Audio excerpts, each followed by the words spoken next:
The day I signed the marriage contract with my CEO, I told myself it was just business. Nothing more. No feelings. No complications. No crossing the line. I needed the money. My father's hospital bills were stacking up like threats on the kitchen counter. The bank had already sent its final notice. And my little sister's college tuition? A dream hanging by a thread. So when Ethan Vale, the cold, calculating, devastatingly composed CEO of Vale Industries, summoned me to his office after work, I expected a termination letter. Instead, he offered me a proposal. "Marry me," he said, as calmly as if he were approving a quarterly budget. I laughed. He didn't.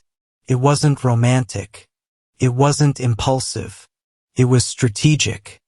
His grandfather's will required him to be married by his 35th birthday to secure full control of the company. Without it, the board would divide his shares. A public relationship wouldn't survive media scrutiny. He needed someone trustworthy, someone discreet, someone like me, his executive assistant of 3 years. In exchange, he would pay off my father's medical debt, cover my sister's tuition, and triple my salary. It was insane. It was humiliating. It was life-saving. And when he slid the contract across his glass desk, I felt my pulse in my throat. Clause 4, separate bedrooms. Clause 7, no romantic involvement. Clause 10, divorce after 1 year. Strictly professional. A performance. A deal. I signed. The wedding was private. Elegant. Cold. White roses. Crystal chandeliers. Business partners whispering congratulations while studying us like a merger. When Ethan slipped the ring onto my finger, his touch lingered a second too long. Or maybe I imagined it. After the ceremony, cameras flashed as he pulled me closer for a staged kiss. His lips brushed mine, soft, controlled, professional. But something in his breath caught, and something in my chest shifted. That night, we moved into his penthouse overlooking the city skyline. The view was breathtaking. The silence between us was heavier. He showed me to my room. "I expect discretion," he said, "and consistency." "Of course," I replied. We were strangers sharing a last name. The first few weeks were surprisingly easy. At work, nothing changed.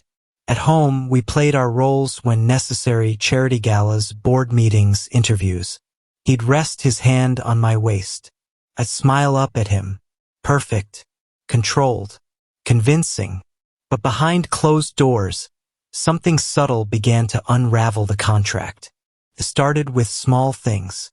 He noticed I skipped dinner when stressed, and began sending food to my office without comment. I noticed he stayed up past midnight reviewing reports, and left coffee outside his study door. One evening, during a particularly brutal board meeting, a senior executive implied I was nothing more than a convenient arrangement. Before I could respond, Ethan's voice turned ice cold. "She is my wife," he said, "and you will speak to her with respect." The room froze. So did I. That wasn't in the contract. Later that night, I confronted him. "You didn't have to do that." "Yes, I did," he replied. His jaw was tight, his eyes unreadable. "You're not a prop." My heart stumbled. We began having dinners together, not for appearances, just because. He told me about the pressure of inheriting a company at 28, about the loneliness of power, about friends who turned into competitors overnight. I told him about my father teaching me to ride a bike, about growing up counting coins before grocery shopping, about fear. The line blurred. One rainy evening, the power went out across the penthouse floor. Lightning flashed across the windows. Thunder shook the glass. I've always hated storms. Without thinking, I walked toward his study. Another crash of thunder. And then the lights flickered out completely.